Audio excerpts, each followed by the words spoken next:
The time is 9:15. Good evening. Breaking. Soldiers capture notorious bandits leader, Goma Somaila. The Nigerian military has captured a dreaded bandit leader and castle rustler, Alhaji Goma Somaila.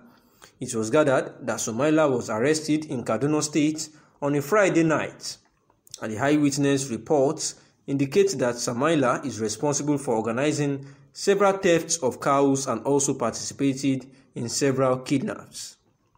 There is a footage going on online now disclosing the interview with him shortly after his capture, where he said that Kaduna, where it was his confession, that he was actually truly the one organizing and responsible for the several thefts of cows and also some kidnaps in the environment. Kaduna State, we know, have been plagued with several high-profile ranking of kidnappings and also mass murder and casual rustling by bandits. And also, that is why a lawmaker of recent has been shouting about how the House of Assembly needs to find more forces to support the security agencies at strategic checkpoints. According to him, the perpetrators of the nefarious activities in Ñøtørious now use Lokpanta Cattle Market as their base from where they unleash terror on innocent citizens. He therefore prayed that the House, among others, should mandate the State Commissioner of Police and the Army Commander in the area to ensure that lives and properties in the people were protected, to mandate the security heads in the area to urgently restore the security checkpoints along the vital points and to add more men to their patrols. He also urged that the House should invite the executive chairman of Ñøtørious local government area to explain his challenges leading to the dwindling security situation at Lokpanta Cattle Market in particular and the local government area in general. And this is the words from a lawmaker representing the a constituency in Abia State House of Assembly, Okigwe, where he has alleged that bandits are actually taking over the cattle market there, and he has raised this issue under the matter of urgent public importance, saying that kidnappers and others are already perpetrating evil acts, saying that their nefarious activity is becoming to unleash terror on innocent citizens of the state.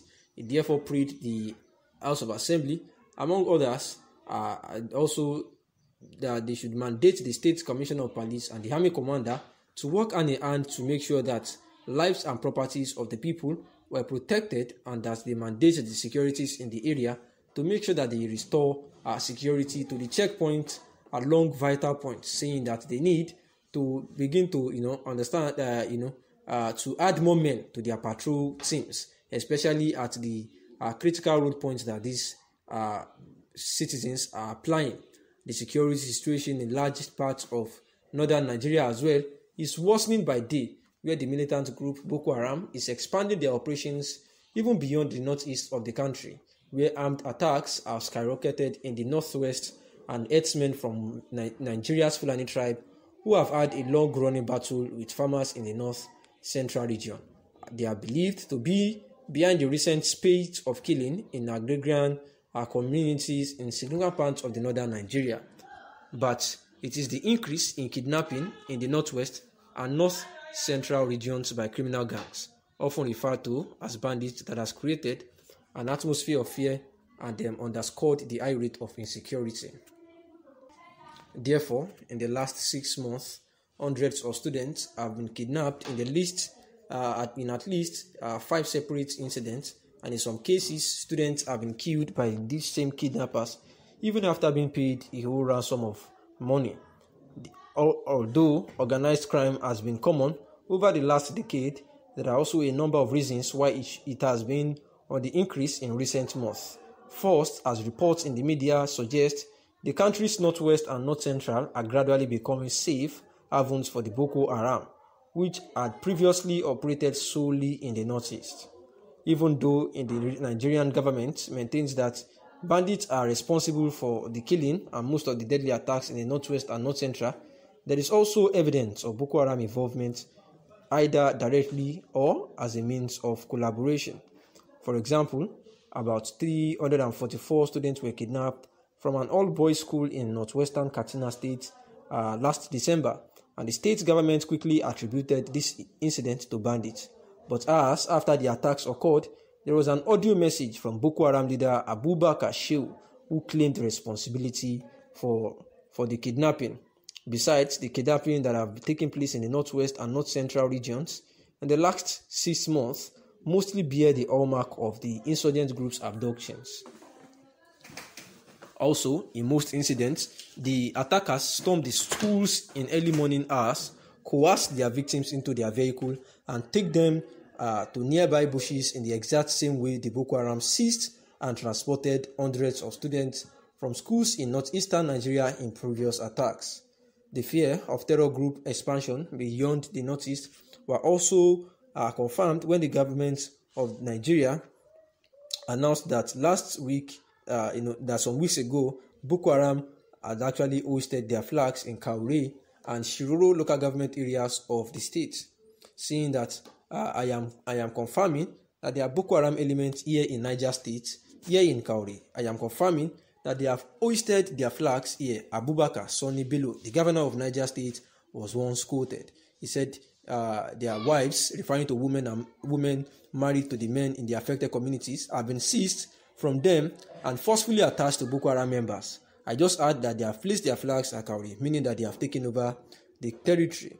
And while a significant extent of the insecurity in northern Nigeria can be pinned on Boko Haram's expansion in the region, there are also disputes over land that has been pitched herdsmen against farmers in part of northwest and north central regions as well.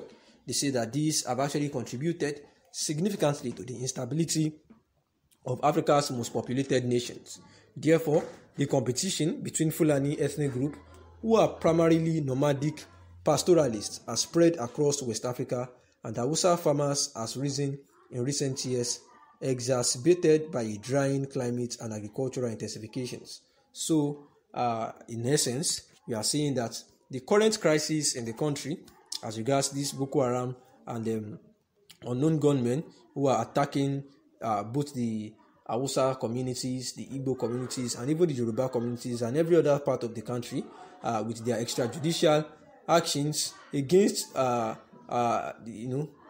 citizens of the country, even the security agencies, part of those that are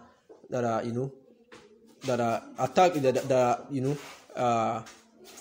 I wouldn't want to say beneficiaries actually, but they are also part of people that are affected. Yes, I think that is the right word, that are affected by this same calamity from this insurgency. So it is better, it is better for the federal government as at now to motivate military forces and the security agencies so that this fueled instability would actually not disturb the peaceful nature of the country that it has been known for. Unfortunately, Nigeria's poorly funded security agencies don't have enough manpower and resources to deal with these bandits. A Nigerian journalist and security analyst, Okon Unya, actually told the TRT World, saying that there is very poor security at the country's border, and this allows for proliferation of small arms and light weapons against the criminal group. Thanks for listening. Good evening.